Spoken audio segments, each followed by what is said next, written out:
Watch exactly how Vice President James David Vance used just 10 quiet words to completely shatter Alexandria Ocasio-Cortez's 7-year political career on live television. Alexandria Ocasio-Cortez walked into the historic hearing room absolutely convinced she would easily dismantle Vice President James David Vance on live television. But exactly 43 minutes later, 10 quietly spoken words would completely shatter her 7-year political career, leaving her to whisper a solitary, defeated surrender. She was still caught right in the middle of a laugh. It was a derisive, highly performative laugh. A very specific, theatrical sound that she had meticulously perfected over 7 years of relentless political combat. On the floor of the United States House of Representatives, she deployed it right up until the exact second that Vice President James David Vance finally made his move. For 43 agonizingly tense minutes, he had kept the plain manila folder resting on the polished mahogany desk completely closed. Now, he opened it. He deliberately lifted out a single piece of paper, looked directly across the room, and delivered 10 quiet words that effectively ended an era of American political spectacle. He looked at her and said, "They sent you to fight. You sent them the bill." The laughter died instantly in her throat. 2 pages of her meticulously prepared defensive notes slid right off the polished edge of her witness table. They plummeted downward, hitting the cold marble floor of Senate Russell 325 with a soft, distinct slap.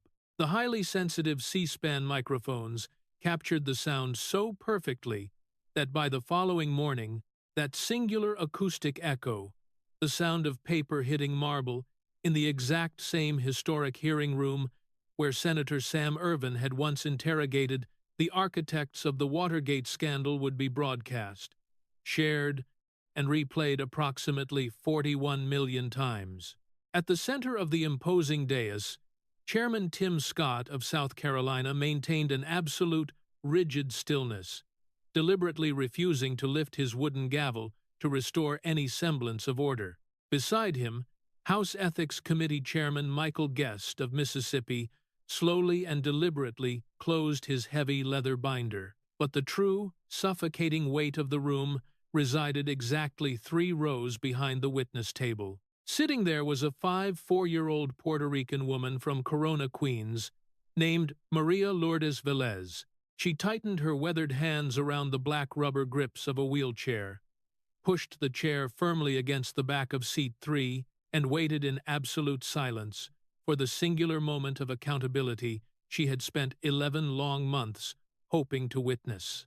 If you have ever waited, truly and deeply waited, for a powerful member of the United States Congress to be looked straight in the eye, placed on the permanent public record under oath, and forced to explain exactly how they charged the working class for their luxury dinners, while loudly claiming to fight the oligarchy, then you must understand the gravity of this moment.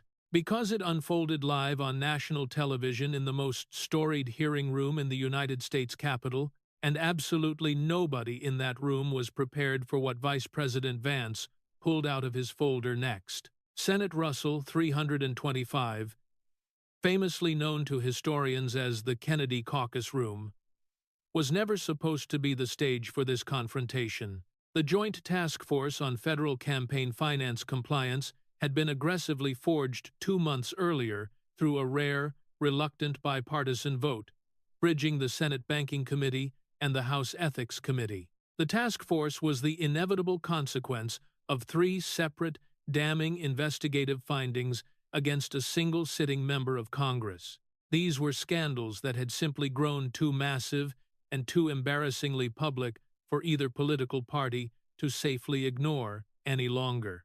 There was a devastating House Ethics Committee report, a formal Federal Election Commission complaint, and a highly documented pattern of luxury hotel expenditures that had dominated the front pages of the New York Post. The presiding officer commanding the room was a man whose constitutional authority in this specific scenario nobody had ever anticipated seeing. Vice President James David Vance, a Marine Corps combat veteran, a graduate of Yale Law School, and a best-selling author, was presiding in a highly unique dual capacity. He sat as the constitutional president of the Senate, under Article 1, Section 3 of the Constitution, and as the Trump administration's newly designated Special Coordinator for Federal Fraud Investigations, a powerful position the president had announced on Truth Social 19 days earlier. When the unprecedented congressional subpoena had arrived at her suite in the Cannon House office building, Representative Ocasio-Cortez had been faced with three distinct choices. She could refuse to appear and face immediate contempt of Congress. She could invoke her Fifth Amendment right against self-incrimination, or she could appear voluntarily under oath. She chose the absolute bravado of the sworn appearance. For 7 consecutive years of high-stakes American political life, she had never lost a televised confrontation with a Republican adversary, and she harbored absolute, unshakable certainty that she would not lose this one. She felt particularly confident facing a vice president who had a mere 10 days prior returned from grueling 2-1-hour diplomatic negotiations in Islamabad without securing a single public concession from the regime. She walked into the hearing room at exactly 48 minutes past 9 inches the morning, projecting an undeniable aura of invincibility. She was draped in cream, the exact purposeful shade she had worn during her historic 2018 primary victory speech. It was a color she specifically reserved for the moments she intended to conquer completely. At exactly 2 minutes past 10, Chairman Scott formally called the hearing to order. 7 minutes later, she made the catastrophic miscalculation that ultimately ended her political viability.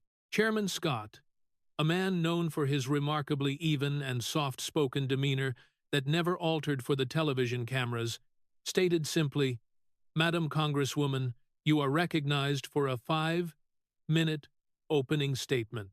She did not place her hands calmly on the witness table. Instead, she stood up to her full height. She rarely ever sat for opening statements. She had learned years prior, in the damp, crowded basement of a Bronx church during her insurgent primary campaign against Joseph Crowley, that a woman who sits is a woman who makes herself incredibly easy to ignore. She launched into a blistering, highly personal offensive. "Mr. Chairman, Mr. Vice President," she began, her voice ringing clear. "With all due respect, though I note for the official record that my patience is running remarkably short this morning, I must begin by highlighting the sheer absurdity of this partisan proceeding. I am a sitting United States Congresswoman representing the people of the city of New York. I have been dragged here today by a Republican-controlled task force only to be questioned by a vice president who 10 days ago returned from Islamabad, Pakistan, after 21 consecutive hours of catastrophic negotiation failure with the Islamic Republic of Iran, without obtaining a single concession from the regime. If the President of the United States truly believed this man was capable of investigating domestic fraud, he would not have sent him halfway across the globe to fail on the international stage." She continued, leaning into her practiced rhetorical cadence, her eyes fixed firmly and aggressively on Vance. "You served, Mr. Vice President, as a Marine in Iraq from 2005 to 2006, but you served in public affairs. By your own published admission in your memoir, you were merely a journalist wearing a uniform. The brave men you stood beside in Al-Anbar province earned their permanent physical scars in terrifying places that you only safely wrote about. I have read your book, sir. You make that exact distinction yourself. I am merely repeating your own words back to you." She executed a seamless, heavily rehearsed pivot. "You are a graduate of Yale Law School. You took $15 million from Mr. Peter Thiel, a billionaire venture capitalist who has publicly stated on the record that he no longer believes freedom and democracy are compatible concepts. You authored a memoir that glamorized the exact kind of generational, systemic poverty that you have subsequently voted to deepen and exploit at every single opportunity during your time in this Congress. By every measure available to you, you have hurt the working class. Your wife, Mrs. Usha Chilukuri Vance, is a corporate litigation attorney for the elite firm of Munger, Tolles, and Olson. Together, you reside in a sprawling 6,000-square-foot mansion in the wealthy East Walnut Hills neighborhood of Cincinnati, Ohio. Furthermore, the American taxpayer directly funded the luxurious renovations to your property when the United States Secret Service moved its protective detail inside. You are, sir, a hillbilly in the exact same way that I am an elite fashion designer. She paused dramatically, turning her shoulders slightly so the bank of television cameras could perfectly capture her profile. Childless cat lady, sir, she spat out, referencing his highly controversial past remarks.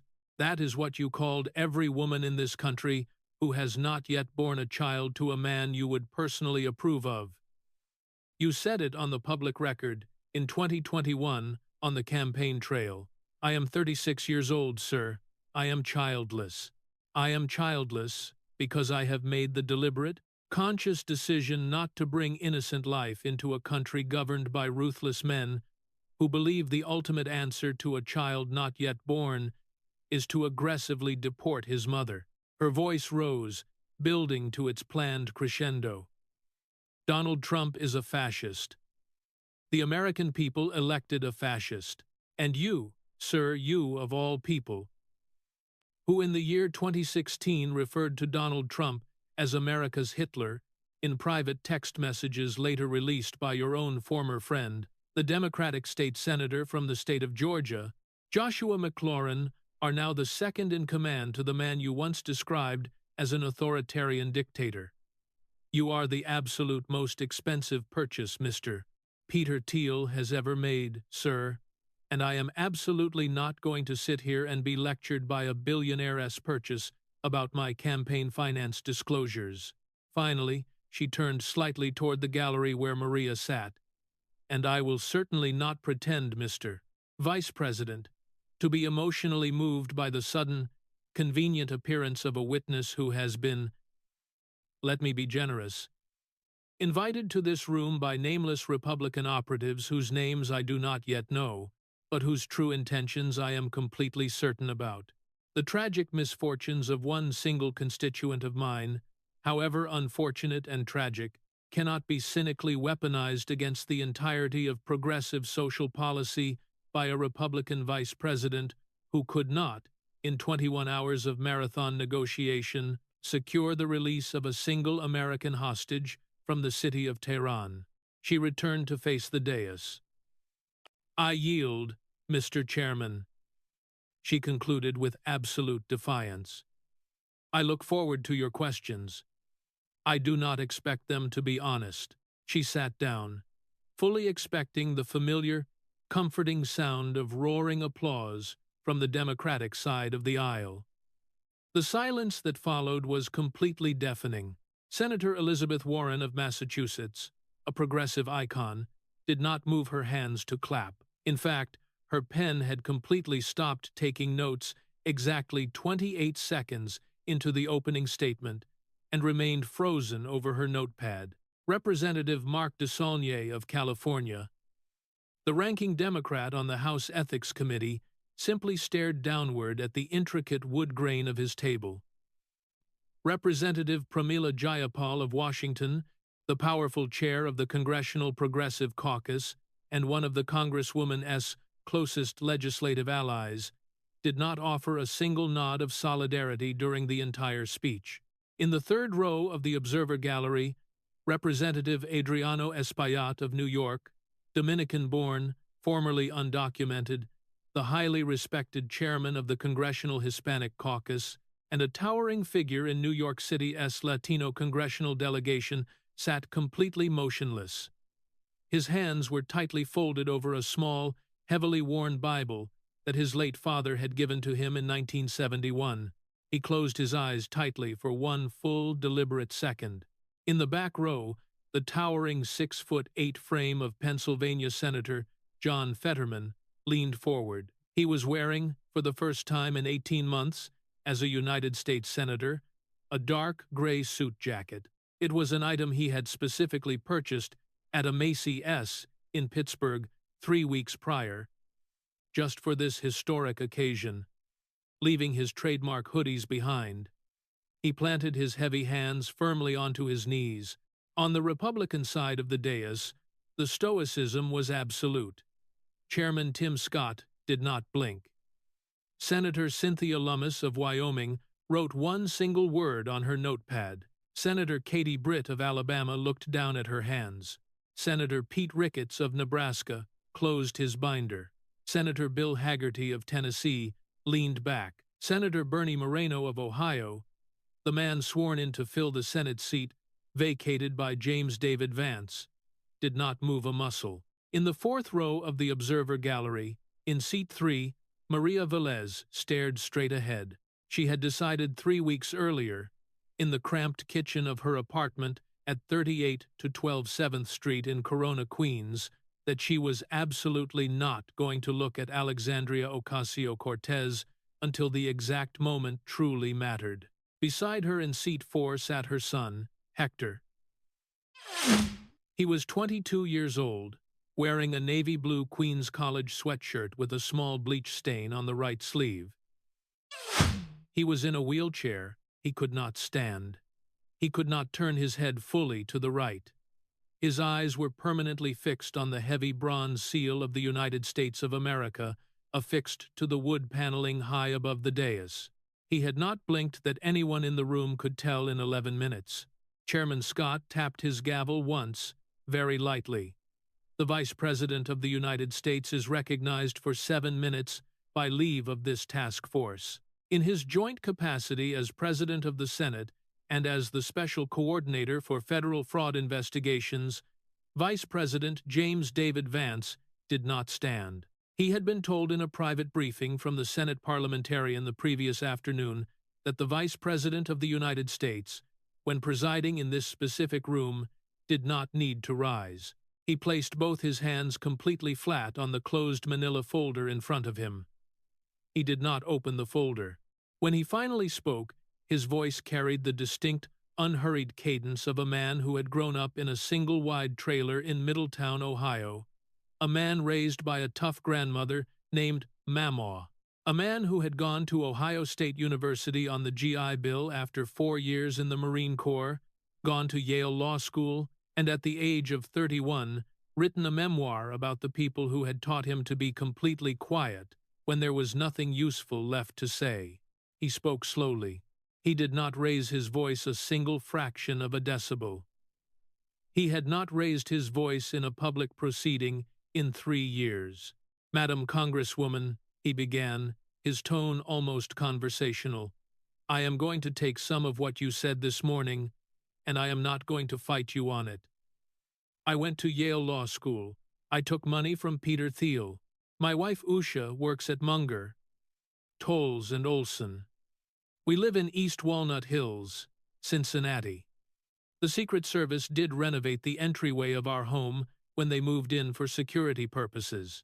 I called Donald Trump America's Hitler in 2016 inches. A private text message to my friend Josh McLaurin, who is now a Democratic state senator in the state of Georgia, and who released those texts to the press in 2024 because he thought they would hurt me. They did not. I served as a public affairs Marine, Ma'am.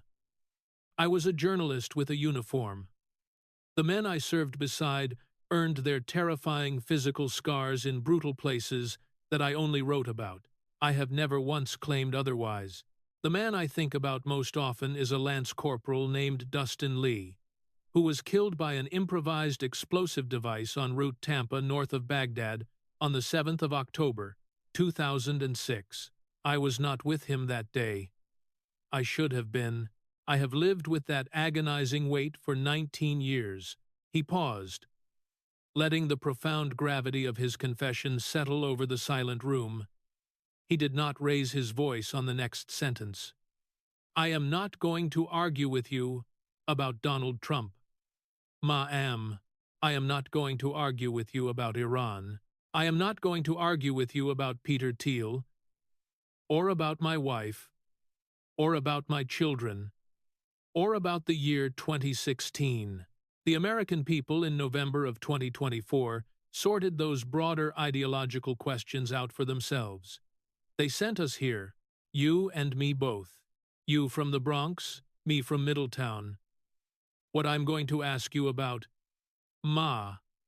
am, is exactly what they sent us to do. He deliberately chose to keep the folder closed. Sitting 4 rows behind you, am, in row 4, seat 3, is a woman from Corona, Queens. Her name is Mrs. Maria Lourdes Velez. She was born in Aguadilla, Puerto Rico, in 1971. She came to the United States with her mother in 1976 when she was 5 years old. She has lived at 38 to 12 7th Street in Corona, Queens, since 1983. She is a dedicated public school cafeteria worker at Public School 19, the Marino Jontet School on 48th Avenue, where she has worked for 22 years. She is your constituent, ma'am. She has been your constituent her whole life. She voted for you in 2018. She voted for you in 2020. She voted for you in 2022. She voted for you in 2024. The young man beside her in seat 4, in the Queens College sweatshirt, in the wheelchair, is her son, Hector. He is 22 years old. He has not been able to speak more than 3-word sentences since the 18th of May, 2025. I will let Mrs. Velez tell her own agonizing story when her time comes. He paused again, letting the silence stretch. For now, ma'am, I want you to know that I know you saw her when you walked in this morning, and I know you saw her son, and I know you decided not to look. You don't have to defend the decision, ma'am. I am just naming it so we can begin the actual inquiry. The Congresswoman's hand immediately darted to her thick stack of defensive papers. It did not move them yet. Vance smoothly transitioned to the first major scandal, adopting the precise, lethal tone of a trained prosecutor. Madame Congresswoman, on the 25th of July, 2025, the United States House of Representatives Committee on Ethics, composed of 5 Democrats and 5 Republicans, chaired by Congressman Michael Guest of Mississippi, who is sitting to my right at this very table, voted unanimously 10-0 to adopt a report concluding that you impermissibly accepted gifts associated with your attendance at the Metropolitan Museum of Art Costume Institute Gala in September of 2021. Yes or no, ma'am? She tried to deflect. The committee did not find that I knowingly violated rules. The committee found. Yes or no, ma'am? Vance cut in softly. Yes. You wore a custom-made gown to that gala designed by a woman named Aurora James, the founder of a fashion label called Brother Vellies. The gown was white, embroidered on the back, in red lettering, were 3 words. Tax the rich. Yes or no? Yes. You brought your then-partner, now your husband, Mr. Riley Roberts, with you to the gala. You did not pay for his admission. The complimentary ticket was provided by Vogue magazine and Condé Nast as a gift. The committee found that under House Rule 25, the acceptance of that complimentary ticket on his behalf was an impermissible gift to you in your official capacity, in violation of the gift rule. Yes or no? Yes. You did not pay the designer who made your gown, ma'am, until February of 2022, 5 full months after the event. You did not pay your hairstylist's invoice until late February of 2022, after the agency representing the hairstylist sent your campaign committee a written notice that they would file a complaint with the United States Department of Labor against your campaign committee on the following business day. If the resin's invoice was not paid, yes or no, ma'am? The committee, my staff. Yes or no, ma'am? Yes. The committee, in its report, used a phrase I want to read into the record. They said of your payments, quote, "But for the Office of Congressional Ethics Investigation, several of these payments may not have been made at all." End quote. Yes or no, ma'am? A very long, agonizing pause followed. Yes. The committee ordered you to make additional payments of approximately $3,000 in personal funds to compensate for the fair market value of certain gifts you received. Have you, ma'am, as of this morning, completed those payments? My chief of staff has. Vance did not yell, but his quiet observation cut deeper than any shout. Madam Congresswoman, with respect, I am a tax lawyer by training. If a hairstylist had to threaten the United States Department of Labor to get me to pay her honest invoice, ma'am, I would send her flowers and a massive apology check the very next morning. You waited 8 long months. You waited because somebody told you that Met Gala attendees simply do not pay for their luxury dresses. The Met Gala does not possess a House Ethics Committee, ma'am. Unfortunately for you, the United States House of Representatives does. The Congresswoman's hand moved to square her papers. She squared them. The papers stayed on the table for now. The profound hypocrisy of the admission hung heavily in the air. A politician who spent 7 years on the House Financial Services Committee, accusing every Republican witness of gaming. The rules had just admitted under oath that she waited 8 months to pay for a Met Gala dress with the words, "Tax the pay," rich on the back, and only paid after a working-class hairstylist threatened to call the Department of Labor. But Vice President Vance was merely warming up. He finally opened the manila folder. It contained exactly one single piece of paper. He did not read from the page. He did not lift it from the folder. He kept his hand firmly pressed on it as he introduced a completely separate, even more damaging matter. Madam Congresswoman, I want to ask you about a separate matter. On the 27th of March, 2026, exactly 26 days ago, the National Legal and Policy Center, an independent ethics watchdog organization based in Falls Church, Virginia, filed a formal complaint with the Federal Election Commission and the House Office of Congressional Ethics. The complaint alleges that during calendar year 2025, your principal campaign committee made 3 massive disbursements totaling $18,725 to a man named Dr. Brian W. Boyle.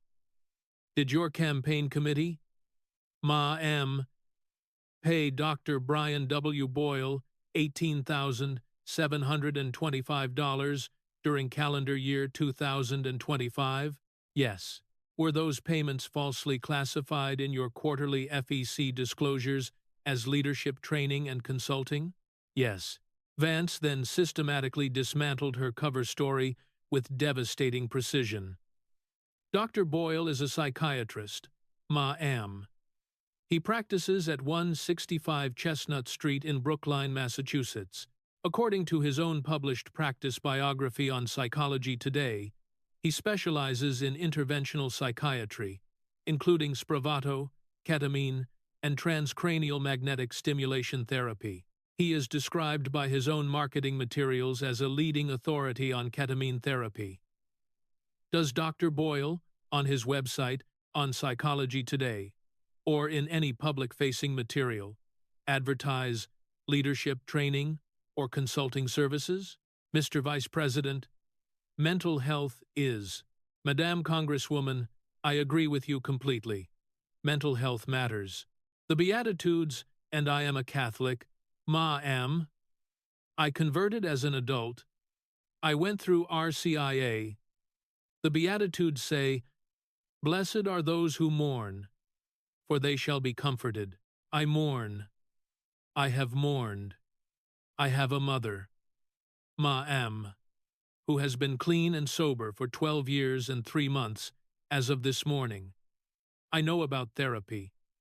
I know about the brutal work it takes. The reason I am asking you this question, ma'am, is not because mental health does not matter. The reason I am asking you this question is because your political donors paid for it. Federal Election Law, Ma.M.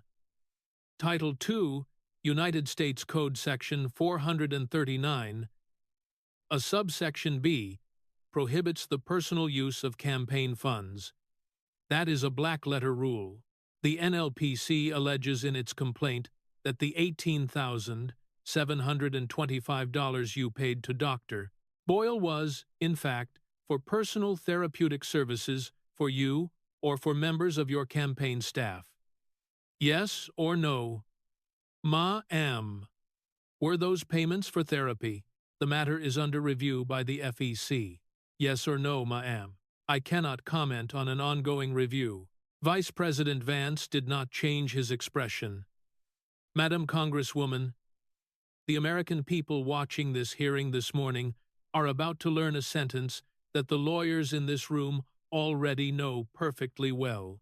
The sentence "I cannot comment on an ongoing review" is the exact sentence a person says when the absolute answer is yes.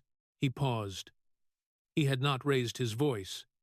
3 payments, Ma.M.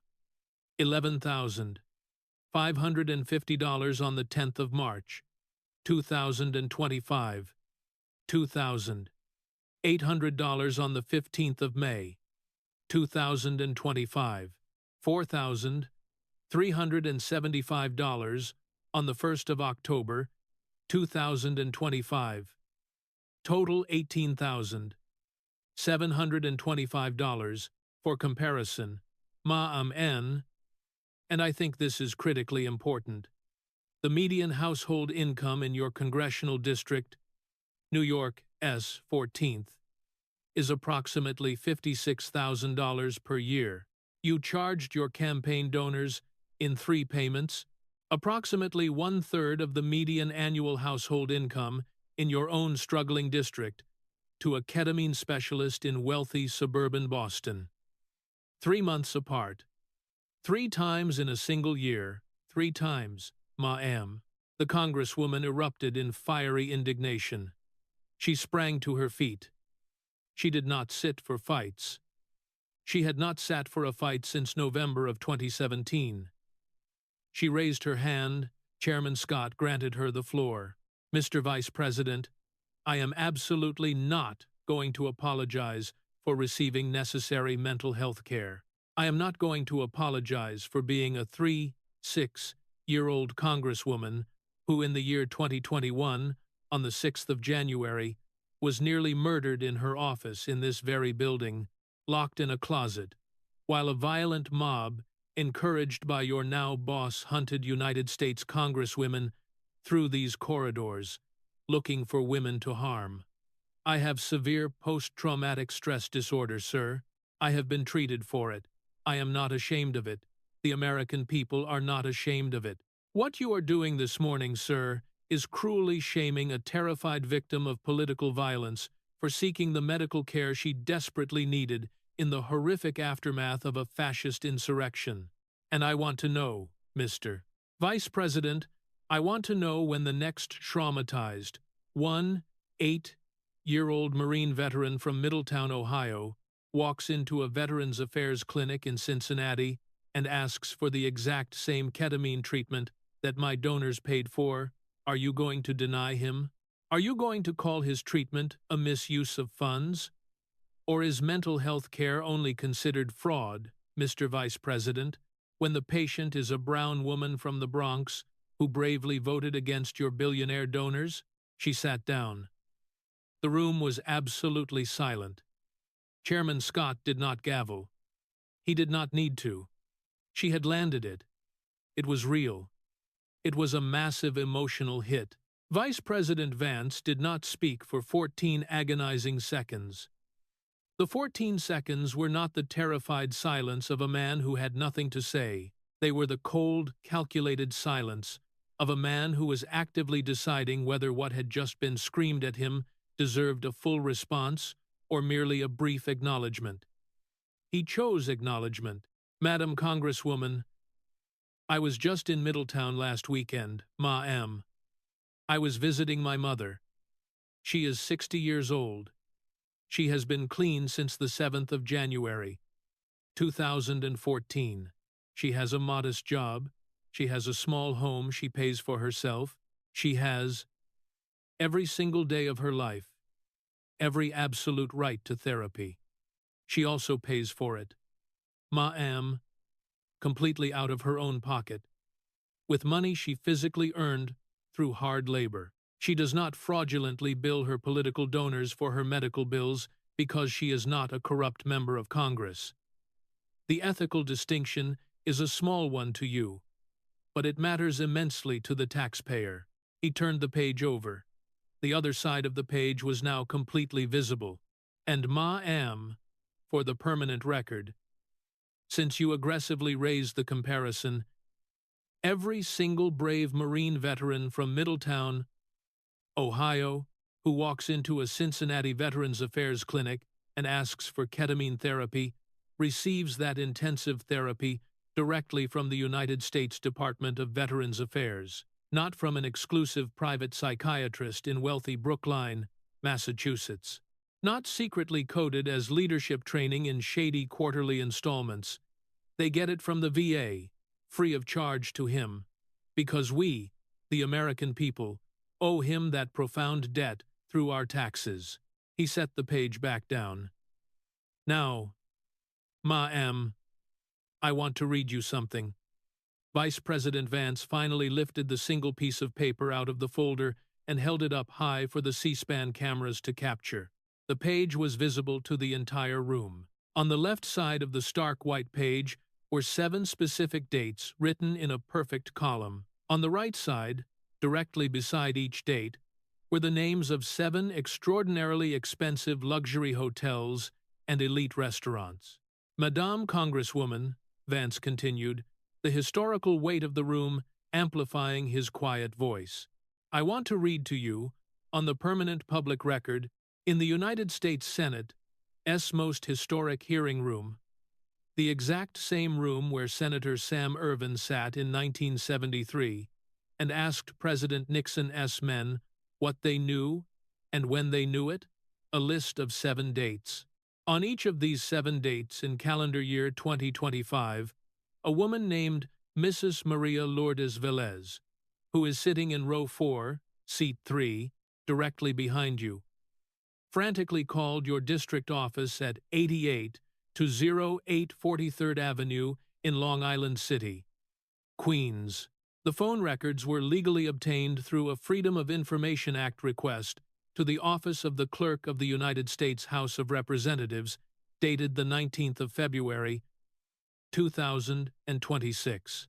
The records are sitting right in front of me. They are completely public.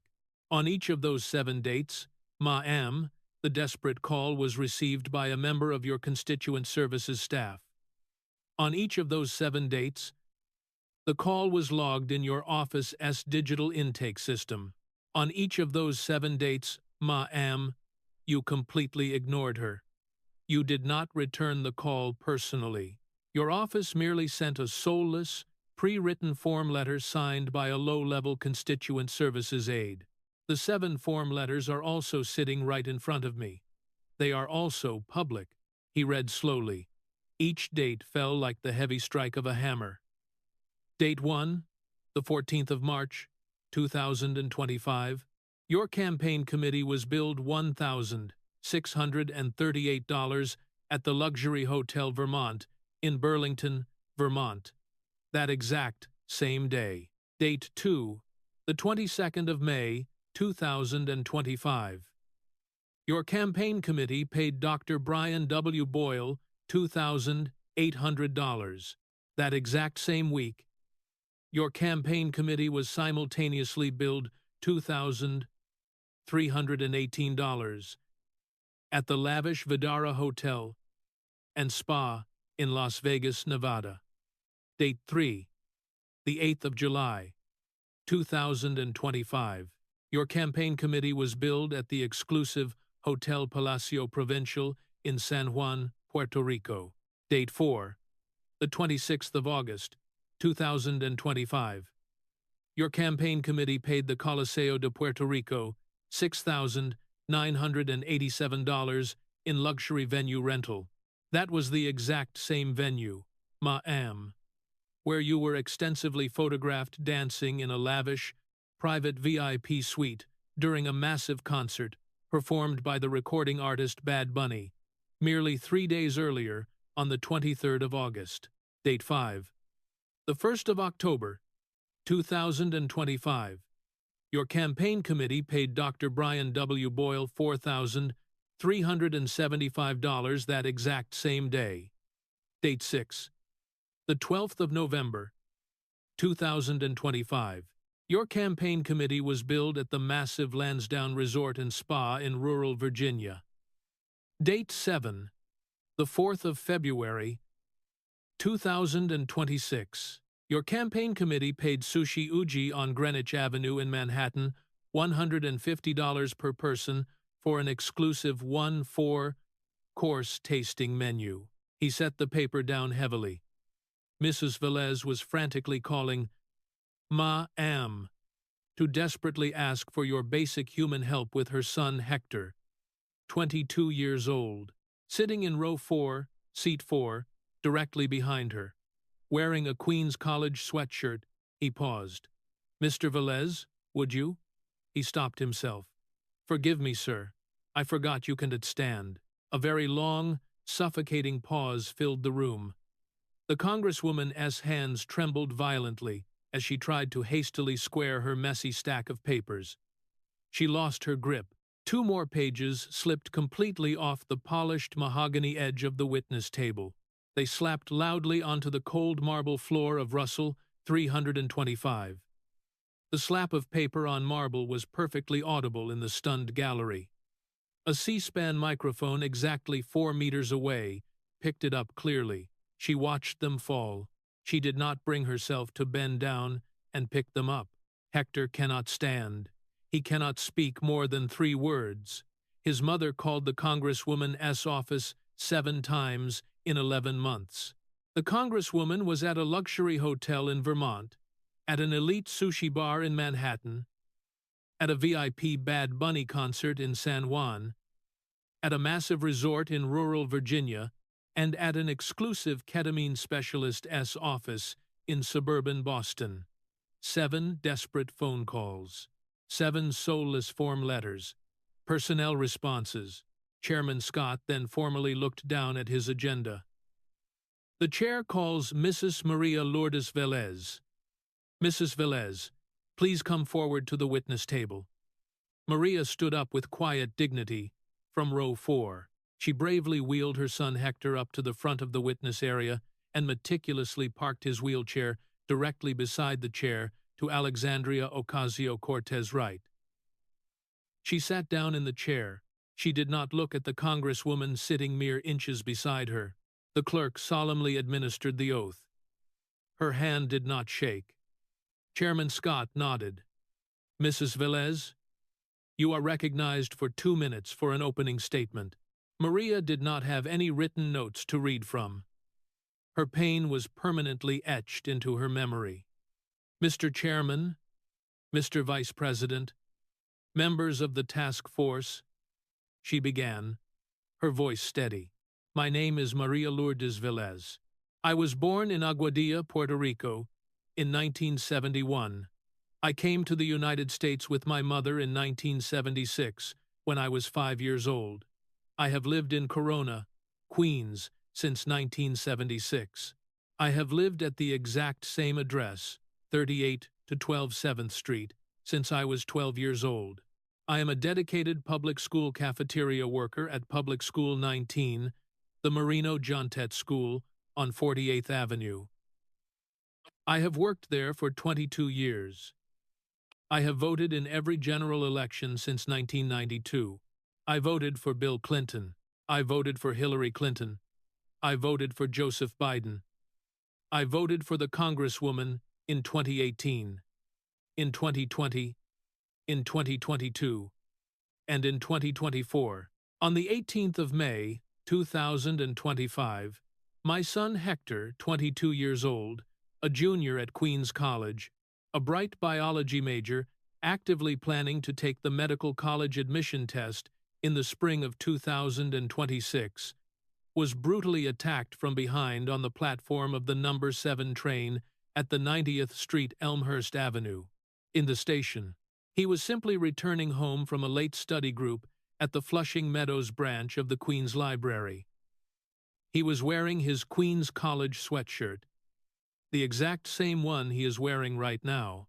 The man who violently attacked him was a 28-year-old citizen of the Bolivarian Republic of Venezuela. He had entered the United States illegally in May of 2023 through the southern border near Eagle Pass, Texas. He had been arrested 3 separate times in the city of New York. Once for violent assault in the Bronx in October of 2023. Once for criminal possession of a weapon in Queens in March of 2024. Once for violent assault on a police officer in Brooklyn in November of 2024. On each of those 3 arrests, the United States Immigration and Customs Enforcement Agency filed a formal written detainer request with the New York City Department of Correction. On each of those 3 arrests, the New York State Department of Correction inexplicably released the man without notifying ICE, in strict compliance with the New York City sanctuary policy that the Congresswoman sitting next to me has publicly, proudly, and aggressively defended on the floor of the United States House of Representatives in the years 2019, 2021, and 2023. On the 18th of May, 2025, that violent man hit my son in the back of the head with a heavy length of metal pipe. My son fell forward onto the hard concrete platform. The man hit him again and again. He stopped only when a brave man named Mr. David Chen, a 5-1-year-old maintenance supervisor from Flushing, heroically pulled him off and held him down until the New York Police Department finally arrived. My son was hospitalized for 17 agonizing days at New York Presbyterian, Queens. He has been a permanent resident at the Burke Rehabilitation Hospital in White Plains, New York, since the 11th of June, 2025. He cannot speak more than 3-word sentences. He has catastrophic, irreversible frontal lobe brain damage. He has not returned to Queens College. He will never take the medical college admission test. Between the 20th of May, 2025, and the 5th of February, 2026, I desperately called the Congresswoman's district office 7 times. I asked each time for one simple thing. I asked for a meeting. I am the Congresswoman's constituent. My son is the Congresswoman's constituent. I have faithfully voted for her 4 times. I asked for one brief meeting. I received 7 soulless form letters. Each one was signed by a person whose name I did not recognize. None of them was the Congresswoman. Mr. Vice President, I am not asking for an empty apology. I am not asking for the Congresswoman's resignation. I am absolutely not asking for money. The man who hit my son is gone. The state of New York charged him. He was recklessly released on bail on the 23rd of May, and he has not been seen since. The Lord and the agency will deal with that in that order. I am asking, and I am asking only this, that the very next time the Congresswoman from my district stands on the floor of the United States House of Representatives and proudly says the words, "Abolish ICE," she remembers that the violent men her policy released walked the exact same. Number 7 train my innocent son walked. That is all I came to say. Mr. Vice President, I yield. The Congresswoman, fully panicking, desperately tried to interject. Mr. Chairman, I formally object to the relevance of this testimony. Chairman Scott slammed his gavel. Madam Congresswoman, the witness has not finished. You are absolutely not recognized. I am finished, Mr. Chairman, Maria said quietly. Then the chair excuses Mrs. Velez with the profound gratitude of this task force. Hector had not moved his eyes from the seal of the United States. He had not moved them that anyone in the room could tell since the hearing began. Chairman Scott looked down at his agenda. The chair recognizes, on a point of personal privilege concurrent with the jurisdiction of this task force, the gentleman from the state of New York, Congressman Adriano Espaillat, chairman of the Congressional Hispanic Caucus. The chair grants him 1 minute. Representative Espaillat stood up slowly from the third row of observer seats. He was 71 years old. He wore a sharp charcoal gray suit and a small Puerto Rican flag pin on his lapel. His constituents in New York's 13th Congressional District were predominantly Dominican, but his neighbors on West 186th Street in Washington Heights had been Puerto Rican for 40 years, and he had proudly worn the pin to the swearing-in of every Puerto Rican mayor of the city of New York since Fernando Ferrer's primary run in 2005. He was holding a small, heavily worn Bible his father had given him in 1971, the exact year he overstayed a tourist visa and entered the United States as the man we now call an undocumented immigrant. He spoke slowly. He did not look at Alexandria Ocasio-Cortez. Mr. Chairman, Mr. Vice President, I am a Democrat. I am the chairman of the Congressional Hispanic Caucus. I am a member of the Congressional Progressive Caucus. I am a senior whip of the House Democratic Caucus. I represent New York's 13th Congressional District, which sits adjacent to and shares city blocks with the district represented by the gentlewoman from New York, sitting to my left. I am not here this morning to defend the Vice President. I voted against his confirmation as a senator from Ohio in 2023. I have voted against the legislation he has sponsored. I will continue to vote against his administration on most matters. I am here, Mr. Chairman, purely because of what Mrs. Velez just said. I came to this country in 1965. I came on a tourist visa. I overstayed it. I was, for a time, a very long time, what my colleagues now call an undocumented immigrant. I am the first formerly undocumented immigrant ever elected to the United States House of Representatives. The men and women of the Hispanic Caucus elected me in November of 2024 unanimously to forcefully represent them on these exact matters. I am going to say something right now that I do not expect to be popular with my own caucus this afternoon. There is a massive, unforgivable difference, Madam Congresswoman, between the desperate man who comes to this country to work back-breaking labor, to put his children through Queens College, the exact way my mother put me through Queens College in 1973, and the violent man who hit Hector Velez on the platform of the number 7 train.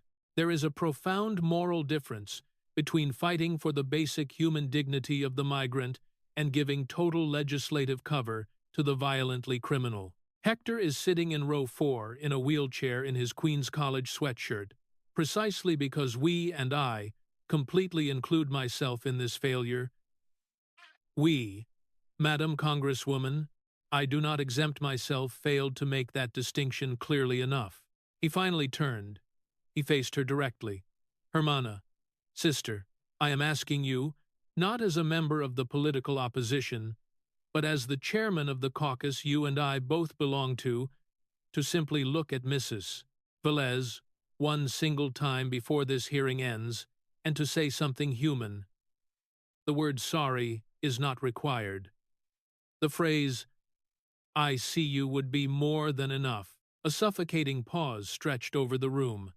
The Congresswoman did not turn her head. Her dropped papers were still resting on the floor. Mr. Chairman, Espaillat said, his voice thick with profound, visible sorrow.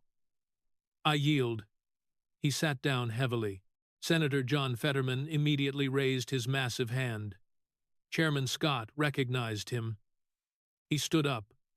A towering 6'8" frame, the dark gray suit jacket, the only one he currently owned, sat slightly tight at his broad shoulders. He had bought it exactly 3 weeks earlier at the Macy's at South Hills Village Mall in Pittsburgh, specifically for this historic hearing. primarily because his wife Giselle had told him that on this particular day, in this particular room, he was going to want the jacket. Mr. Chairman, thank you. I am a Democrat. I am the senior senator from the state of Pennsylvania. I aggressively voted against most of the vice president's legislation when he served alongside me in this chamber. I have voted against most of his administration's cabinet confirmations, with the rare exceptions of Marco Rubio and Lori Chavez DeRemer. I will enthusiastically continue to vote against most of what this White House proposes for the remainder of my elected term. I completely disagree with the Vice President on the war in Ukraine. I profoundly disagree with him on Gaza. I furiously disagree with him on Iran. I disagree with him on a great deal.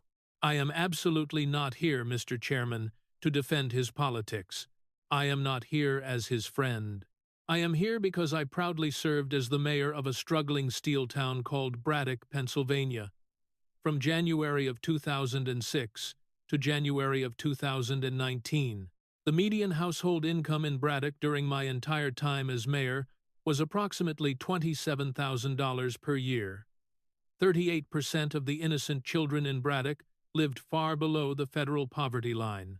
My constituents, every single one of them, were the exact people the gentlewoman from New York constantly calls the working class on her highly curated social media accounts. And I want to tell the gentlewoman from New York something permanently on the record right here on C-SPAN in this room this morning. He did not raise his voice. He spoke with a quiet, furious intensity. Working-class people in Braddock, Pennsylvania, do not stay at the exclusive Lansdowne Resort and Spa.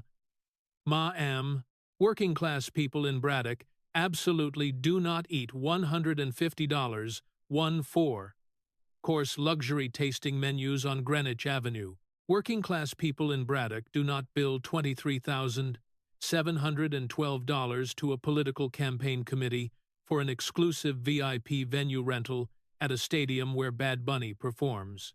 Working-class people in Braddock, frantically called my office when I was mayor. I personally returned every single call I could physically get to. When I could not return them, I sent a real letter with my own physical signature, not a soulless rubber stamp. I am not going to sit here and pretend, that the working-class people of this entire country sent you to Washington to do what you so clearly did this past year. They did not. They sent me to Washington with the exact same expectation, and I have absolutely failed them at it more times than I am ever proud to admit. But I have not failed them with their money. Not one single time. I yield, Mr. Chairman. He sat down heavily. Russell 325 was completely silent. It was not the dramatic silence of a gasp. It was far quieter than that. It was the profound, heavy silence of complete political recognition. Two highly prominent Democrats had just publicly, permanently dismantled the ideological and moral foundation of one of their most famous, previously untouchable colleagues. Chairman Scott spoke. The Vice President of the United States is recognized for the balance of his time. Vice President Vance did not stand. A Vice President presiding does not stand.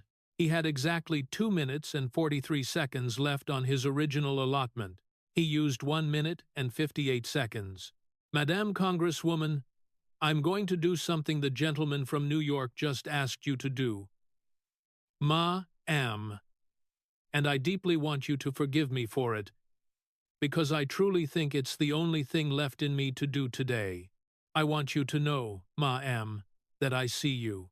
I know you came to this ruthless town in January of 2019. I know exactly what it cost you emotionally. I know you courageously walked into a massive building full of arrogant men who had been here for 30 years and who arrogantly decided before you ever said a single word that you were just a fool. I know exactly what it took to fiercely face them down. I know you have been violently threatened. I know you were terrifyingly hunted in the corridors of the Capitol on the 6th of January, 2021. I know you have been called horrific names in this chamber that no woman in this chamber should ever have to be called. I'm not sitting here pretending none of that trauma happened. It absolutely did. It counts. But that was a long while ago now. He paused. He spoke even more quietly. And what I want to know, and what I truly think Mrs. Velez wants to know, and what Hector wants to know, in whatever broken language he has left to him, and what Chairman Espaillat wants to know, and what Senator Fetterman wants to know, and what a whole lot of desperate working folks in Corona and Jackson Heights and Long Island City and the South Bronx want to know is what exactly happened somewhere along the way between you and them. You came to the Bronx, ma'am. You passionately ran on the subway train. Every working person in your district takes every day. You ran against a powerful man named Joseph Crowley, who had been here 20 years, and you loudly said he had forgotten what the Bronx truly looked like, and what the working class of your district desperately wants to know, ma'am. What my Mama Bonnie Vance of Middletown, Ohio, would have wanted to know if she were still alive today is exactly when you stopped riding that number 7 train. When did you stop, ma'am?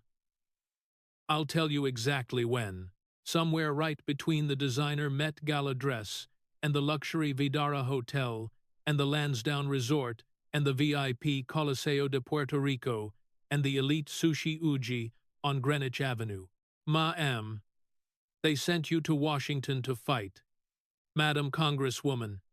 He paused for one final, devastating breath. They sent you to fight.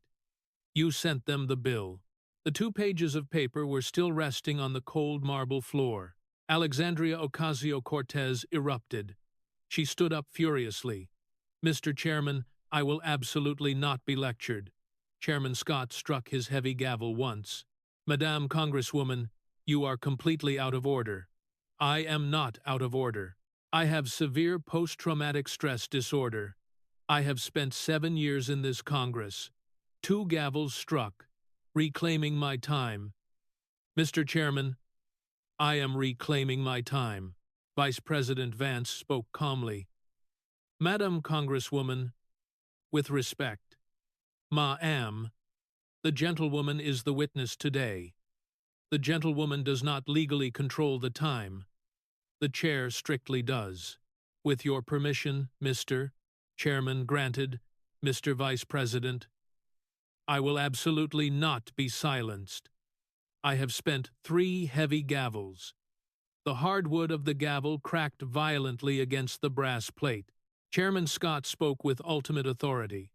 Madame Congresswoman, the chair is going to ask the senator from Massachusetts, the senior Democrat currently present in this room, whether the minority party has any formal objection to a motion to permanently suspend the witness for the remainder of this morning. He looked directly at Senator Elizabeth Warren. Senator Elizabeth Warren, a woman who had enthusiastically endorsed Alexandria Ocasio-Cortez in 2018, who had aggressively campaigned alongside her in the South Bronx in 2020, who had proudly appeared with her at 3 massive progressive caucus retreats since 2023, did not stand. She did not lift a single finger. She said, in a voice so incredibly quiet that the C-SPAN microphones almost did not catch it, Mr. Chairman, the senator from Massachusetts has absolutely no objection to the chair's discretion. Alexandria Ocasio-Cortez turned slowly, numbly, toward Senator Warren. Senator Warren did not turn back. She deliberately looked away. The Congresswoman turned slowly toward Adriano Espaillat. Espaillat did not turn back. She turned desperately toward Pramila Jayapal, the powerful chair of the Congressional Progressive Caucus, the very woman who had eaten dinner at her private apartment in Washington 43 times in 7 years. Pramila Jayapal firmly looked down at her hands. Alexandria Ocasio-Cortez, as hands slowly came down to rest on the witness table. She did not bring herself to pick up the dropped papers from the floor. She said very quietly, quietly enough that the C-SPAN microphones almost did not catch it, "I yield." Chairman Scott tapped his heavy gavel once, very gently. "The witness yields. The task force will recess for 30 minutes.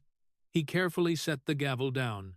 When the task force finally returned, the witness chair was completely empty.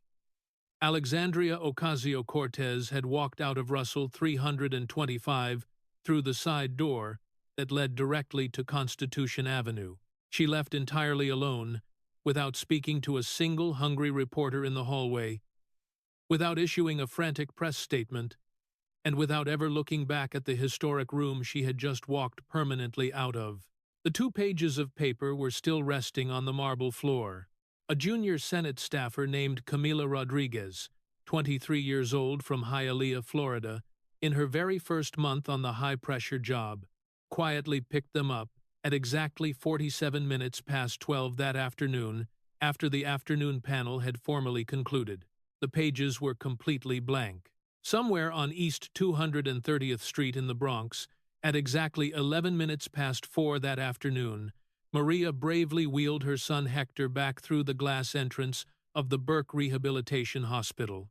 His dedicated occupational therapist, a young woman from Yonkers named Amanda Roosevelt, gently asked Hector how the long morning had been. Hector did not speak for a very long time. His eyes stared ahead. Then, with agonizing effort, he formed 2 incredibly difficult words. She came. Amanda Roosevelt quietly wrote the 2 words down on his medical chart. Somewhere in Section 60 of Arlington National Cemetery, at exactly 14 minutes past 3 inches the afternoon Eastern Time, Vice President Vance stood completely alone. No Secret Service photographer was permitted. He knelt silently beside the stark white marble headstone of Lance Corporal Dustin Lee, tragically killed en route Tampa north of Baghdad on the 7th of October, 2006. He did not say his young Marine's name out loud. He had stopped doing that 19 long years ago, acting on the gentle advice of a wise chaplain at Camp Pendleton who had deeply understood that some profound prayers are far better kept silent. He laid one heavy hand on the cold stone. He left it there for 2 full minutes. Somewhere on Dyckman Street, in the bustling Inwood neighborhood of Upper Manhattan, at exactly 53 minutes past 5 that evening, Adriano Espaillat sat alone on a wooden bench at Inwood Hill Park and looked out quietly at the rushing Hudson River. He held a small, heavily worn Bible in his aging hands. The exact Bible his late father had given him in 1971, the year his father had desperately pressed $60 American into his young palm at the chaotic airport in Santo Domingo, and told him he would not see him again until the boy was a grown man. He slowly read the 7th chapter of the Gospel of Matthew. He read the exact verse where the Lord asks, "Why beholdest thou the mote that is in thy brother's eye, but considerest not the beam that is in thine own eye?" He read it again in the fading light. He did not cry. He had cried in November of 2021 when his beloved father passed away. He had not cried a single time since. Somewhere on Library Avenue in Braddock, Pennsylvania, at exactly 28 minutes past 6 Eastern Time, Senator John Fetterman walked quietly into the Braddock Carnegie Library, a beautiful building which he had personally and painstakingly restored when he was the struggling town-s mayor, and sat down in the quiet children's reading room. He took off the tight gray suit jacket. He put on his comfortable hoodie. He picked up the library's only battered copy of Hillbilly Elegy by James David Vance. He slowly read the first chapter. He had never actually read it before. Somewhere in the wealthy East Walnut Hills neighborhood of Cincinnati, Ohio, at exactly 4 minutes past 7 Eastern Time, Vice President Vance walked quietly into his front parlor. Usha was waiting patiently with a cool glass of water. His beautiful daughter Mirabelle, 3 years old, proudly named for Mama Bonnie, climbed happily onto his lap. His young son, Vivek, brought him a colorful picture book. Vance read it to him softly. He absolutely did not turn on the television. The historic hearing did not need to be relived. When Mirabel asked, "Daddy, you tired?" Vance smiled softly and said, "A little, kiddo." Mirabel looked up and said, "Mommy used to say, tired is just tomorrow's job." Vance closed his eyes briefly and said, "She did, honey." He kept reading to his children. Within 72 hours, Mike Casca, the powerful chief of staff to Representative Ocasio-Cortez, formally resigned. His terse statement, distributed to hungry political reporters at exactly 8 minutes past 6 on a Saturday morning, absolutely did not mention the historic hearing, did not mention Maria, and named no one. Within a week, Representative Pramila Jayapal formally stepped down as chair of the Congressional Progressive Caucus, citing vague personal health reasons. Her replacement, Representative Greg Casar of Texas, absolutely declined to comment on the devastating events of the Joint Task Force hearing when directly asked by Politico's Sarah Ferris. Within a week, Adriano Espaillat bravely appeared on the Univision news program Al Punto with the veteran journalist Jorge Ramos. Ramos pointedly asked him whether he regretted his explosive statement in Russell 325. Espaillat looked directly into the camera and said in perfect Spanish, "For me? Familia? No. For Hector? No. For my family? No. For Hector? No." He did not need to say it twice. Within 2 short weeks, the Federal Election Commission's Office of General Counsel formally accepted the National Legal and Policy Center's complaint and rapidly opened a matter under review. Dr. Brian W. Boyle's aggressive attorney, Margaret Cleary of Boston, Massachusetts, quickly issued a defensive statement in which she firmly claimed the term leadership training had actually been suggested by a member of the Ocasio-Cortez campaign staff, absolutely not by Dr. Boyle, and that her client did not advertise such services precisely because he did not provide them.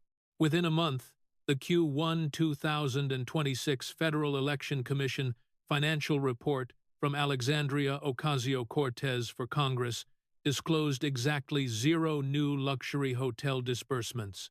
Within 3 short months, on the 2nd of August, 2026, Representative Ocasio-Cortez officially issued a statement announcing that she would absolutely not enter the 2028 presidential race.